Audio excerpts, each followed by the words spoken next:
Good evening to all of you students. Welcome to Teacher Select Academy. This is Gufran here. आप सबों का paper काफ़ी अच्छा गया होगा सीटेट की। मैं बस अच्छी उम्मीद कर रहा हूँ, चूँकि पेपर जैसा आपने टेस्ट पेपर वगैरह के माध्यम से किया था, प्रीवियस पेपर आपने बनाया था और क्लास में जो भी आपने पढ़ा था, मेरे जानने और देखने में क्वेश्चन 90% उसी से टच हो रहे हैं आपके। तो ज़रा सा हम लोग आज जानते हैं और देखते हैं कि आपने जो क्वेश्चन वगैरह किया हो उसको एक एक करके समझते चलते हैं। क्वेश्चन नंबर 1 देख रहे हैं। In his theory of cognitive development Jean पियाजे explains cognitive structure in terms of, यानी कि जीन पियाजे ने संज्ञानात्मक विकास के सिद्धांत में संज्ञानात्मक संरचनाओं को किस रूप में वर्णित किया है? तो वो स्कीमा के रूप में है, यानी ऑप्शन 3 आपका बिल्कुल सटीक आंसर है। सेकेंड क्वेश्चन में आप देख पा रहे हैं, जीन पियाजे के संज्ञानात्मक विकास के सिद्धांत में पूर्व संक्रियात्मक अवस्था यानी कि प्री ऑपरेशनल स्टेज में विकास का मुख्य गुण क्या होता है? तो कंजर्व और सीरिएट ऑब्जेक्ट, यानी सीरिएशन और कंजर्वेशन, ये दोनों गुण हैं, यानी ऑप्शन 3। क्वेश्चन नंबर 2 में ऑप्शन 3 आपका बिल्कुल सही आंसर है। वैसे ही क्वेश्चन 3 को देख रहे हैं, विकास के संदर्भ में कौन सा कथन सही है? तो विकास बहुआयामी होता है, जैसा कि आप ऑप्शन में देख रहे हैं। डेवलपमेंट इज मल्टी डायमेंशनल, इसलिए क्योंकि शारीरिक, मानसिक, नैतिक, चारित्रिक, सांवेगिक सब तरह के विकास होते हैं, इसलिए विकास एक आयाम न होकर बहुआयामी होता है, इसे मल्टी डायमेंशनल के नाम से जाना जाता है। तो तीसरे में तीसरा ऑप्शन बिल्कुल सही है आपका। लेव वाइगोट्स्की का सामाजिक सांस्कृतिक परिप्रेक्ष्य अधिगम प्रक्रिया के महत्व पर किस चीज़ पर सबसे ज़्यादा जोर देता है? तो आपको पता ही है कि लेव वाइगोट्स्की ने जो थ्योरी दिया था उसका सोशियो कल्चरल नाम था, और वो सांस्कृतिक उपकरणों पर, यानी ऑप्शन नंबर 4 में जो आप देख रहे हैं कल्चरल टूल्स, उस पर सबसे ज़्यादा फोकस करता है, यानी क्वेश्चन नंबर 4 के ऑप्शन 4 बिल्कुल सही है। नेक्स्ट हम देख रहे हैं, एक प्रगतिशील कक्षा में व्यक्तिगत विभिन्नताओं को किस प्रकार देखा जाता है, यानी इंडिविजुअल डिफरेंस को प्रोग्रेसिव एजुकेशन में किस प्रकार देखते हैं? आप ऑप्शन 3 बिल्कुल सही आंसर की ओर ध्यान दे रहे हैं, जहाँ तक मुझे लग रहा है। Importance for planning of teaching learning process, यानी अध्यापन अधिगम प्रक्रिया के परियोजना के लिए प्रगतिशील शिक्षा सबसे ज़्यादा कार्यरत है, यानी 5 में तीसरा ऑप्शन आपका बिल्कुल सही है। क्वेश्चन नंबर 6 की ओर आते हैं। एक समावेशी कक्षा में किस चीज़ पर सबसे ज़्यादा जोर देना चाहिए? सिंपल सी बात है, समावेशी शिक्षा का मतलब सभी बच्चों को शामिल करना है, यानी ऑप्शन 3 में देख रहे हैं, हर बच्चे को सामर्थ्य को अधिकतम करने के लिए अवसर देना, यानी बच्चा चाहे कोई भी हो, वो चाहे डिफरेंटली एबल्ड हो, कॉमन बच्चा हो, सबको एक साथ एक कक्षा में पढ़ने का पूरा अधिकार होता है, यही समावेशी का अर्थ होता है। तो 6 में ऑप्शन 3 आपने बिल्कुल सही लगाया है। क्वेश्चन नंबर 7 की ओर आ रहे हैं। दिव्यांगजन अधिकार अधिनियम यानी PWD एक्ट 2016 के लिए जो आया था वो किसके लिए था? तो जो शारीरिक रूप से दिव्यांग थे, ऑप्शन 2 में जो आपको नज़र आ रहा है, ये बिल्कुल सही आंसर है। जो बच्चे शारीरिक रूप से दिव्यांग होते हैं उनको PWD एक्ट के थ्रू 6 से 18 वर्ष तक की शिक्षा मुफ्त और अनिवार्य देने की बात कही गई थी। PWD act 2016। तो 7 का दूसरा ऑप्शन बिल्कुल सही है। नेक्स्ट है, जन्म से किशोरावस्था तक बच्चों में विकास का क्रम क्या होता है? तो विकास का क्रम आप देख रहे हैं, पहले सेंसरी होता है, फिर कंक्रीट और तब ऑब्स्ट्रैक्ट, यानी चौथा ऑप्शन आपका बिल्कुल सही है। सेंसरी से डेवलप होता है, कंक्रीट की ओर आता है और अंततः ऑब्स्ट्रैक्ट की ओर। चौथा ऑप्शन 8 में बिल्कुल सही है। 9 में आते हैं। क्वेश्चन नंबर 9, सृजनात्मकता यानी कि क्रिएटिविटी की कौन सा लक्षण इम्पॉर्टेंट माना जाता है उसकी पहचान के लिए?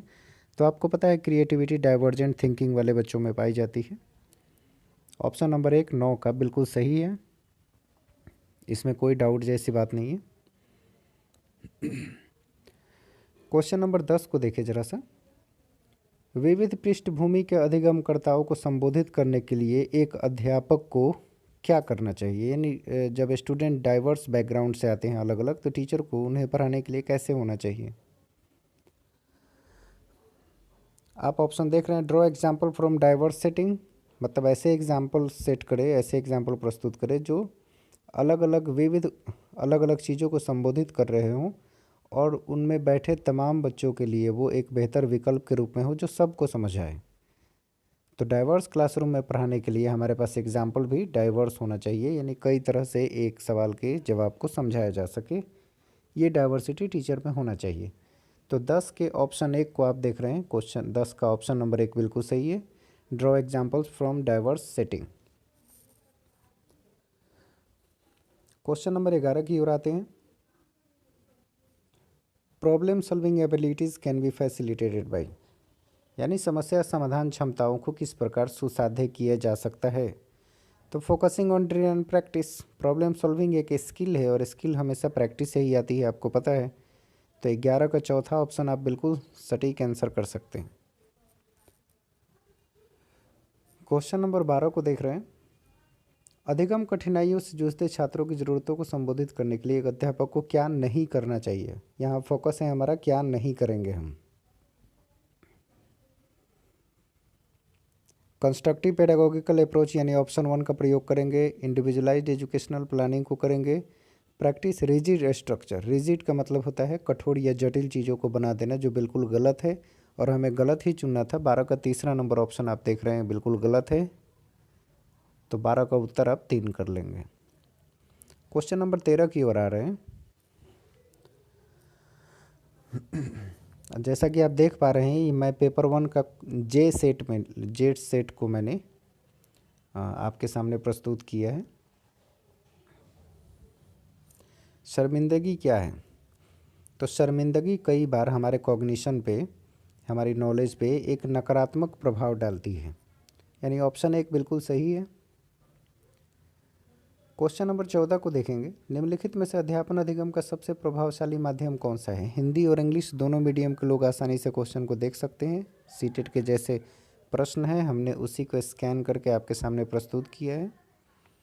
निम्नलिखित में से अध्यापन अधिगम का सबसे प्रभावशाली माध्यम कौन सा है? तो सबसे बेस्ट है कि exploration of relationship between concept, संकल्पनाओं के बीच संबंध खोजना, यानी 14 का ऑप्शन नंबर 1 बिल्कुल सही है। 15 में आते हैं। एक अध्यापिका को दिए गए किसी कार्यकलाप के छात्रों के लिए विभिन्न त्रुटियों का विश्लेषण करना चाहिए। क्यों? क्योंकि त्रुटियों की समझ अध्यापन अधिगम की प्रक्रिया के लिए अर्थपूर्ण होता है और इससे शिक्षक को और छात्र को दोनों को मदद मिलती है कि वो उन गलतियों पर कैसे काबू पाए। तो 15 का 1 नंबर आप देख रहे हैं बिल्कुल सही है। क्वेश्चन नंबर 16 की ओर आते हैं। अधिगम की अभिप्रेरणा को किस प्रकार कायम रखा जा सकता है? Motivation to learn can be sustain, कैसे उसको लंबे समय तक बनाए रखा जा सकता है? तो बेस्ट है कि लंबे समय तक बनाना है तो फोकस कीजिए कि वो उस पर मास्टरी हासिल कर ले, यानी फोकसिंग ऑन मास्टरी ओरिएंटेड गोल। ये बेस्ट ऑप्शन 16 का 1 नंबर ऑप्शन बिल्कुल सही होगा। क्वेश्चन नंबर 17 को देखते हैं। Best state of learning is, यानी अधिगम की सर्वोत्तम अवस्था कौन सी होगी, सबसे बेस्ट? तो आप देख रहे हैं मॉडरेट एराउजल होना चाहिए और डर तो बिल्कुल नहीं होना चाहिए, यानी संतुलित उत्तेजना हो, न बहुत कम न बहुत ज़्यादा, यानी कि एराउजल हो तो बिल्कुल मॉडरेट हो और किसी तरह का कोई डर ना हो, यानी 17 का दूसरा ऑप्शन आपने बिल्कुल सही लगाया हुआ है। 18 में आते हैं। Question number 18। अधिगम का संरचनात्मक विचार यह सुझाव देता है, संरचनात्मक यानी कंस्ट्रक्टिविज्म की बात हो रही है। Constructivist view of learning suggest that children क्या अपने नॉलेज में क्या कंस्ट्रक्ट करते हैं? तो आप देख पा रहे हैं कि कंस्ट्रक्टिविस्ट अप्रोच में, जहाँ कंस्ट्रक्टिविस्ट का मतलब ही होता है explore your knowledge by your self, constructivist का यही मतलब होता है कि अपने ज्ञान का निर्माण बच्चे स्वयं करते हैं। इसका अर्थ है second, play an active role in, बच्चे उसमें सक्रिय भूमिका निभाते हैं, यानी ज्ञान का निर्माण स्वयं करते हैं। तो 18 का दूसरा ऑप्शन बिल्कुल सही है। 19 में हम देख पा रहे हैं। अधिगम के लिए निम्नलिखित में से कौन सी धारणा उपयुक्त है? Which of the following belief is good for learning, learning के लिए सबसे बेहतर क्या है? तो एबिलिटी इज़ इम्प्रूवेबल, यानी योग्यता में दिन प्रतिदिन सुधार लाया जा सकता है। जैसे आप अपनी योग्यता में सुधार लाने के लिए सीटेट को दोबारा दिया होगा बहुत से लोगों ने, क्योंकि स्कोर 90-100 होगा, आप सोच रहे होंगे 120 प्लस लाए। तो योग्यता वो है जो समय के अनुसार सुधारा जा सकता है। 19 का चौथा ऑप्शन बिल्कुल सही है। क्वेश्चन नंबर 20 की ओर आते हैं।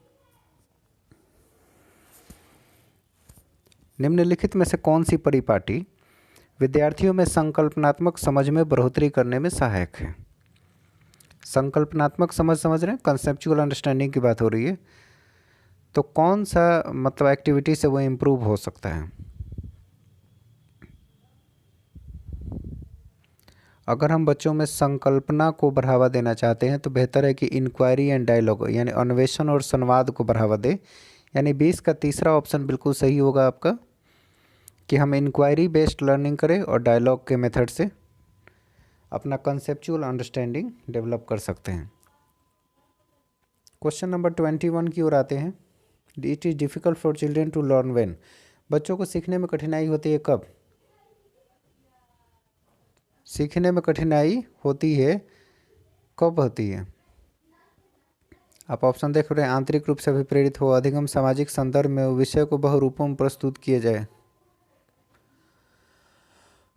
अगर इन्फॉर्मेशन को हम टुकड़े टुकड़े में प्रेजेंट कर रहे हैं और वो लॉजिकल मतलब कि एनालिसिस बिल्कुल लॉजिकल ना हो, टुकड़े टुकड़े में प्रस्तुत कर रहे हैं और सब एक दूसरे से कनेक्टेड ना हो, तो बच्चों को लर्निंग में बहुत प्रॉब्लम हो सकती है।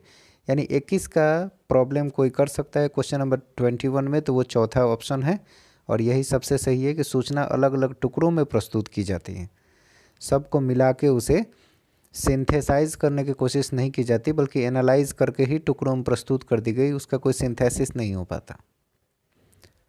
क्वेश्चन नंबर 22 की ओर आते हैं। मूल्यांकन पद्धतियों का लक्ष्य क्या होना चाहिए?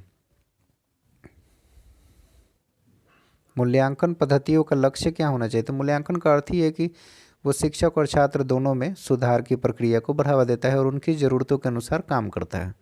यानी ऑप्शन 2, विद्यार्थियों की ज़रूरतों एवं आवश्यकताओं की पहचान होती है। शिक्षकों की भी पहचान होती है, सिर्फ विद्यार्थियों की नहीं होती। 22 का ऑप्शन 2 बिल्कुल सही है आपका। आगे बढ़ रहे हैं क्वेश्चन नंबर 23 की ओर। बच्चों के विकास की व्यक्तिगत विभिन्नताओं को किस पर प्रतिरूपित किया जाता है? यानी individual difference in development of children can be attributed. कहाँ एट्रीब्यूट किए जाते हैं? तो आपको पता है कि बच्चों के व्यक्तित्व के विकास में जितना आनुवांशिकी का योगदान होता है उतना ही पर्यावरण का भी। यानी कि interplay of heredity and environment, option number 3 बिल्कुल सही है कि बच्चों के विकास में आनुवांशिकता और पर्यावरण दोनों का संपूर्ण योगदान होता है गुणात्मक रूप से। ये भी याद रखने की बात है, क्वेश्चन बार बार आते हैं इससे आपके।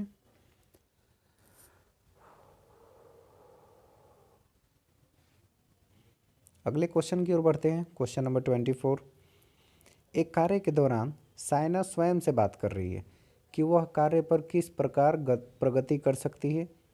लेव वाइगोट्स्की के भाषा और चिंतन सोच के बारे में विचारों के अनुसार इस तरह का व्यक्तिगत वाक्य क्या दर्शाता है? यानी जब कोई सेल्फ टॉक होता है तो वो ईगो सेंट्रिसिज्म की पहचान है।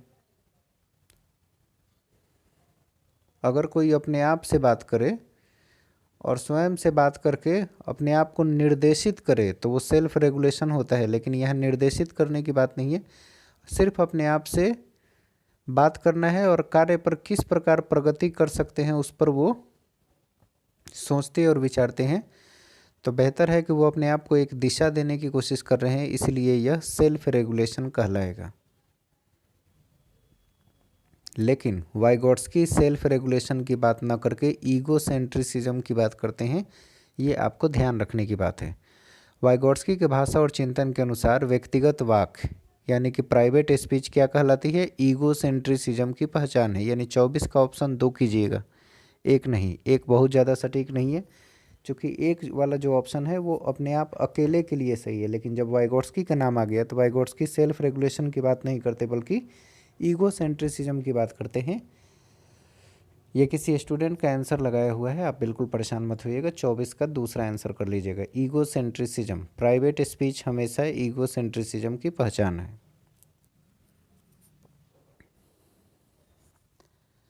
क्वेश्चन नंबर 25 की ओर आते हैं। एक प्रगतिशील कक्षा यानी प्रोग्रेसिव क्लासरूम कैसा होना चाहिए? तो सिंपल सी बात है, बच्चों को सीखने का ज़्यादा से ज़्यादा अवसर प्रदान करता है और वो भी खुद से। यानी 25 का ऑप्शन नंबर 2, ज्ञान की संरचना के लिए प्रचुर मौके प्रदान करने चाहिए। 25 का दूसरा ऑप्शन बिल्कुल सही है। क्वेश्चन नंबर 26 को देखते हैं। एक गतिविधि के दौरान छात्रों को संघर्ष करते देख एक अध्यापिका बच्चों को संकेत और इशारे जैसे क्या, क्यों, कैसे प्रदान करने का फैसला लेती है। लेव वाइगोत्स्की के सिद्धांत के अनुसार अध्यापिका की यह योजना क्या कहलाएगी? अध्यापिका की यह योजना एक तरह की स्कैफोल्डिंग है, एक तरह की हेल्प है, ये सपोर्ट है जो बच्चों को संघर्षरत देख के वो मदद करने की कोशिश कर रही है। यानी 26 का आपका ऑप्शन नंबर 1 सही है। अधिगम के लिए पाठ या आधारभूत संरचना का काम करेगा वो।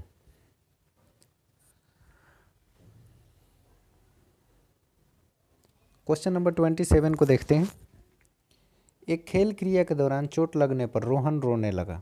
यह देखकर उसके पिता ने कहा कि लड़कियों की तरह व्यवहार ना करो, लड़के रोते नहीं हैं। बिल्कुल सीधा साधा सा क्वेश्चन आया हुआ है कई बार के रिपीटेड सेट में से। यह लैंगिक रूढ़िवादिता को दर्शा रहा है कि लड़का और लड़की को लेकर रोने के आधार पर, यानी उसके इमोशन के आधार पर हम भेद कर रहे हैं। ये लैंगिक रूढ़िवादिता को बढ़ावा दे रहा है। 27 का चौथा नंबर ऑप्शन बिल्कुल सही है।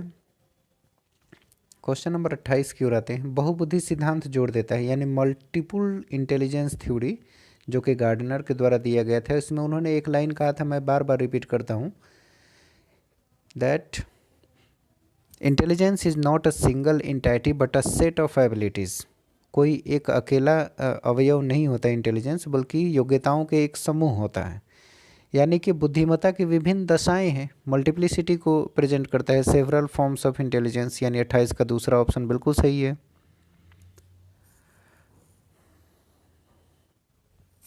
क्वेश्चन नंबर 29 को देखते हैं। लॉरेंस कोलबर्ग के सिद्धांत के अनुसार किसी कार्य को इसलिए करना क्योंकि दूसरे इसे स्वीकृति देते हैं या पसंद करते हैं।